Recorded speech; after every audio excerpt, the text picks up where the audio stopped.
Lëvizja vetëvendosje qendra në Gjakov në një reagim publik në rrjetin social Facebook ka reaguar ndaj komunës së Gjakovës dhe kryetarit Ardian Gjini, duke akuzuar atë për mungesë transparence dhe heshtje në lidhje me një pronë komunale, që sipas tyre po shfrytëzohet në kundërshtim me kontratën e nënshkruar.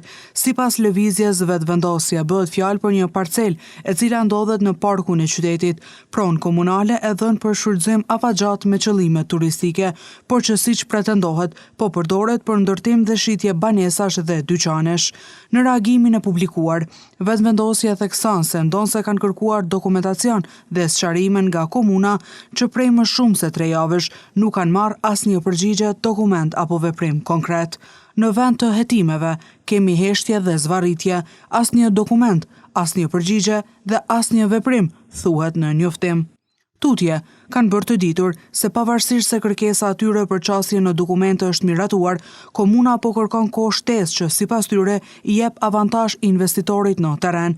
Në fund të reagimit, kryetari i qendrës së lëvizjes vetëvendosje në Gjakov Agon Batusha paralajmëron se brenda ditësh do të dorëzojnë kallëzim penal për keqpërdorim të pronës publike dhe mashtrim të qytetarëve. Nëse kryetari nuk i mbron qytetarët nga mashtrimi dhe prona publike nga keqpërdorimi, ne do ta bëjmë këtë vetë, shtoi Batusha. Në përfundim, lëvizja vetëvendosje në Gjakov thekson se transparenca është detyrim dhe llogaridhënia është përgjegjësi, duke kërkuar që organet komunale të veprojnë menjëherë për të sqaruar rastin.